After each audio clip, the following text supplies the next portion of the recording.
കൊൽക്കത്തയിലെ യുവ ഡോക്ടറുടെ കൊലപാതകത്തിൽ സർക്കാരിനെ പ്രതിരോധത്തിലാക്കുകയാണ് പ്രതിപക്ഷ പാർട്ടികൾ. മുഖ്യമന്ത്രി മമതാ ബാനർജി രാജിവെക്കണമെന്ന് ദേശീയ വനിതാ കമ്മീഷൻ മുൻ അധ്യക്ഷ രേഖാ ശർമ്മ 24 പറഞ്ഞു.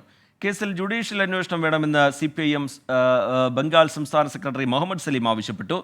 സർക്കാർ പൂർണ്ണ പരാജയമെന്ന് CPI ജനറൽ സെക്രട്ടറി D രാജ കുറ്റപ്പെടുത്തി.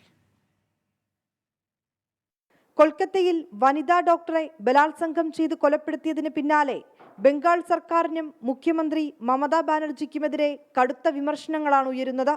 മുഖ്യമന്ത്രി രാജിവെക്കണമെന്നും തെളിവ് നശിപ്പിക്കാനുള്ള ശ്രമങ്ങളാണ് നടക്കുന്നതെന്നും ദേശീയ വനിതാ കമ്മീഷൻ മുൻ അധ്യക്ഷ രേഖാ ശർമ്മ പറഞ്ഞു. It was a planned attack on the hospital.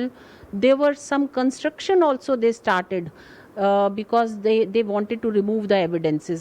Trinamool ഗുണ്ടകൾ പോലീസിന്റെ സഹായത്തോടെ തെളിവ് നശിപ്പിക്കാൻ ശ്രമിക്കുന്നുവെന്ന് CPIM ബംഗാൾ സംസ്ഥാന സെക്രട്ടറി മുഹമ്മദ് സലീം ആരോപിച്ചു. Trinamool government is protecting the rapists, protecting the molesters, and Trinamool goons with the help of the Kolkata police is trying to vandalize that. They are trying to destroy the evidence. ബംഗാളിന്റെ ചരിത്രത്തിൽ മുമ്പൊരിക്കലും ഇത്തരമൊരു സംഭവം ഉണ്ടായിട്ടില്ല.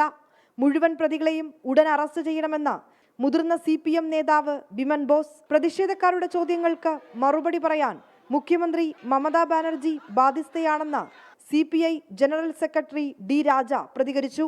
BJPയും TMCയും ഒഴികെയുള്ള എല്ലാ കക്ഷികളെയും പ്രതിഷേധത്തിൽ ഒപ്പം ചേർക്കാനാണ് ഇടത് പാർട്ടികളുടെ യോഗത്തിന്റെ തീരുമാനം. ആശുപത്രിക്ക് നേരെയുണ്ടായ ആക്രമണത്തിന് പിന്നിൽ പ്രതിപക്ഷ പാർട്ടികളാണെന്നാണ് മമതാ ബാനർജി ആരോപിക്കുന്നത്.